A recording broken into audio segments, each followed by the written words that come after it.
오늘의 시장의 수급에서 우리가 어떤 섹터를 보셔야 되냐면,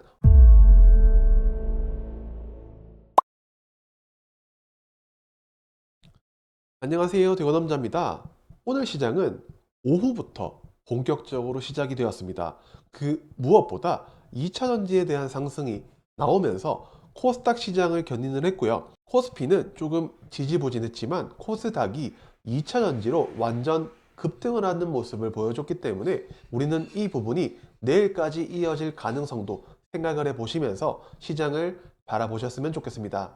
그러면 오늘 영상 시작해 보도록 하겠습니다. 오늘의 수급은 이 재료가 모두 빼앗아갔습니다. 테슬라 모델 Y의 신형인 주니퍼가 쏘아올린 2차전지라고 해도 과언이 아닙니다. 이 모델에 차세대 2170 배터리가 탑재가 되고 한국 소재 기업에 대한 수혜가 기대된다는 뉴스로 인해서 시장이 급상승했는데요. 이 원통형 배터리에서는 LG에너지솔루션과 파나소닉 주요 공급을 할 것 같고, CATL은 LFP 배터리를 공급할 예정이라고 합니다. 아마도 LFP 배터리가 비율은 조금 높겠지만 우리가 주목을 해야 되는 건 LG에너지솔루션과 파나소닉의 원통형 배터리도 채택이 되었다라는 부분을 체크해 보셨으면 좋겠습니다. 그리고 이 LG에너지솔루션의 양극재는 LNF, 니켈 95%가 함유된 NCM95 양극재가 탑재될 가능성이 높고, 음극재는 대주전자 재료에 실리콘 음극재가 사용될 확률이 높습니다. 차세대 1170이라고 해서 막 그 어떤 획기적인 것은 아니고, 양극재 니켈 함량이 올라가고 그 다음 실리콘 음극재의 함량이 올라가는 그런 부분에 대한 에너지 밀도 증가가 차세대 2170이라고 부를 확률이 높다고 봅니다. 코스닥 지수가 지금은 훨씬 더 이쁜 상황입니다. 코스닥은 아직까지 지지해줘야 될 자리를 제대로 만들지 못한 상황이고, 개인만 매수세를 보여주면서 기관과 외국인은 모두 나가는 모습이 보여지고 있습니다. 등락폭을 보면 오르는 종목이 더 많기는 하지만 전반적인 상황 자체가 그렇게 매끄럽지 못하는 부분은 보셨으면 좋겠습니다. 코스닥은 1.39% 가까이 상승을 했는데 실제로 코스닥 150만 보면 2%가 넘는 상승을 했다고 해도 과언이 아닙니다. 그 중에서 개인은 매도를 하고 기관과 외인이 같이 들어오는 쌍꾸리 매수세가 들어왔다는 점을 주목을 해보시면 좋겠는데, 이 대부분은 2차전지라는 섹터인 점 주목을 해보시면 합니다. 그렇다고 해서 우리가 무작정 좋다고도 볼 수 없는 건 수급에 대해서 체크를 꼭 하셔야 되는데, 기관과 외국인은 지속적으로 팔고 있습니다. 금융투자, 보험, 투신 마찬가지로 팔고 있고, 국내 시장을 버티고 있는 주체는 연기금과 기타 법인 그리고 개인입니다. 기관은 한국 시장을 바칠 생각은 없습니다. 그냥 단타적으로 어떤 수익을 내는데 급급한 그런 모습입니다. 그리고 프로그램의 상황을 보면 차익 거래만 봐도 지속적인 매도, 비차익 거래만 봐도 또 매도를 하고 있는 연속적인 모습이 있기 때문에 수급 상황이 그렇게 좋지는 않다. 하지만 코스피는 여기서 반등은 했지만 약한 이유가 제대로 된 주체 섹터가 없다는 점. 코스닥은 이렇게 급하게 상승을 한 게 2차전지라는 테슬라 모델 Y의 신형에 대한 재료가 나왔다는 점이기 때문에 실제로 외국인과 기관은 매도를 하고 프로그램도 매도를 하고 있습니다. 개인 홀로 매수를 하고 있는 상황이기 때문에 현재 증시의 상승은 일부 테마의 상승이다 라고 밖에 볼 수가 없습니다. 나는 다른 것보다 미장만 믿어 라는 부분이 우리가 가져야 될 자세입니다. 코스피에서는 개인 홀로 매수를 하고, 특히나 코스피 상위 종목 5개를 보면 삼성전자는 여전히 힘을 못 쓰고 LG에너지솔루션, 삼성바이오로직스의 계약 공시로 인해서 어느 정도 시장을 받쳐줬다는 점, 그리고 코스닥에서는 개인은 팔고 기관과 외국인의 쌍끌이 매수, 얘들은 시총 상위 5개 코스닥 기업만 매수를 했다는 부분만 볼 때 현재 증시 현황은 실제로는 기관과 외국인이 팔고 있는 시장이다. 그 중에서 코스닥에서 2차전지와 로봇의 강세고 금리에 불리한 두 개의 섹터이기 때문에 현재는 한국 시장이 앞으로 좋아질 것 같아요. 가 아니라 미국의 증시의 상황에 따라서 움직일 가능성이 더 높아 보입니다. 이번 주에 남은 일정들을 본다면 내일은 우주전쟁 그리고 지역 화폐와 관련된 이슈가 있을 것 같습니다. 첫 번째는 일본 기업의 스페이스X와 함께 달 착륙선을 발사할 예정이기 때문에 이 부분은 앞으로 중장기적인 관점으로 보시는 게 더 확률이 높아 보입니다. 그리고 지방정부 민생회의에 지역화폐 2조 원 추진 예정이라고 해서 관련주가 있습니다. 그리고 다음은 AI 교과서 관련 이슈가 지속되기 때문에 관련 기업들까지 보셨으면 좋겠습니다.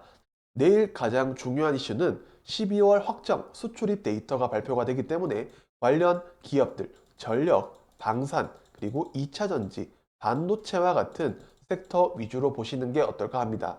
그리고 12월 한국 연간 고용 동향이 6시에 발표가 있고 한국 수출입 물가, 무역 지수가 12시에 발표가 있습니다. 그리고 또 중요한 미국의 소비자 물가 지수가 저녁 10시 30분에 있기 때문에 내일은 내 종목이 수익이 들어온다면 이 지표에 따라서 급변하는 시장이 만들어질 거기 때문에 현금화를 조금 해놓는 게 좋을 것 같습니다. 16일 목요일은 TSMC 실적이 발표가 됩니다. 이 상황에 따라서 SK하이닉스의 실적도 같이 볼 수 있겠죠. 그래서 우리는 이 실적에 따라서 관련 기업들, 삼성전자보다는 SK하이닉스를 보는 게 조금은 정확합니다. 그리고 한미반도체, 이오테크닉스 정도가 SK의 밸류체인입니다. 다음은 K바이오, AI바이오 글로벌 서밋이 있는데 현재까지는 AI 의료 관련 기업 그리고 아직 오르지 못한 대형주 위주로 보시는 게 더 나을 것 같습니다. 그리고 다음은 한국의 금융통화위원회 금리 인하 가능성이 높습니다. 하지만 한국 증시는 금리 인하했을 때 하락을 불러일으켰던 재료라는 점을 보시면서 마지막으로는 자율주행차 민간협의체 간담회가 있어서 자율주행 관련주가 오늘 시간 외에 급 상승을 했다는 점 보시면 좋겠습니다. 그리고 12월 미국의 소매 판매가 저녁 10시 30분에 있습니다. 17일 금요일은 AI 교과서 검증 관련 이슈가 있어서 관련 기업들을 체크해 보시면 좋겠고요. 드론 택배 산업 개시일이 17일 날부터 시작됩니다. 그래서 관련 기업들을 보셨으면 좋겠습니다. 금리 인하에 대한 기대감, 미국은 점점 줄어들고 있습니다. 너무 경기가 좋고요. 금리 인하에 대한 타격이 적은 섹터는 실적, 그리고 방산, 변압기, 화장품과 같은 실적이 잘 나올 만한 섹터를 보시는 게 조금은 안전할 것 같습니다. 그런 부분들을 보시면서 1월 넷째 주는 갤럭시 언팩 행사와 SK하이닉스의 실적을 주목해 보시면 좋습니다. 아직 2차 전지에 대한 실적은 기대하기가 힘들다는 게 진짜 현실적인 부분이기 때문에 지금 2차 전지의 상승이 조금 더 중장기적으로 이어지기 위해서는 실적이 다시 찍혀야 된다는 점을 보시면 좋겠습니다. 오늘의 시장의 수급에서 우리가 어떤 섹터를 보셔야 되냐면 오늘 2차 전지가 꽤 강했습니다. 그래서 내일까지 주요 깊게 한번 보시면 좋겠고요. 바이오도 꽤 흐름이 좋을 가능성이 높습니다. 왜냐하면 시간 외에 HLB 관련 기업들이 거의 상한가를 대부분 갔기 때문이고요. 변압기, 내일 수출입 데이터 발표가 있기 때문에 보시면 좋겠습니다. 그리고 자율주행은 시간 외에 SOS랩이 거의 8, 9% 가까운 상승이 했기 때문에 내일 강할 가능성이 있습니다. 그래서 우주항공은 조금 약할 가능성, 조선도 시세를 줬기 때문에 약할 가능성이 있습니다. 하지만 반도체는 TSMC 실적에 대한 기대감으로 내일 오를 수 있을 가능성이 있기 때문에 여기 내에서 아마 주도 섹터가 나올 가능성이 높다고 봅니다. 그러면 내일 오늘 강했던 2차 전지 관련 ETF를 볼 건데요. 제가 이 ETF를 볼 때는 종목 구성에 대한 부분을 가장 중요하게 생각을 합니다. 현재는 배터리 셀보다는 소재에 대한 부분을 집중을 하셔야 되고 그 이유는 만약에 테슬라와 2차 전지 한국 기업들의 주가가 커플링이 된다면 실제로 배터리 셀은 과거부터 약했기 때문에 소재에 대한 부분을 집중을 하셔야 된다는 게 제 생각입니다. 그리고 미국의 영향을 덜 받는 AMPC나 IRA에 대한 그리고 광물 소재 규제에 대해서 조금 자유로운 그룹 혹은 기업 내에서 전국제, 양극재, 음극재 이런 부분들을 중국으로부터 탈중국화 주가에 대한 이슈가 있는 기업들이 대부분 소재 기업에 있기 때문에 배터리 셀보다는 소재를 보셔야 된다는 말씀을 드려서 코덱스 2차전지 핵심 소재 10을 말씀을 드립니다. 여기에서 배터리 셀 기업이 너무 비중이 높으면 저는 굳이 그 ETF를 볼 이유는 없다고 생각합니다. 굳이 내가 2차전지 개별 종목을 본다면 실적이 나오는 기업만 보셨으면 좋겠습니다.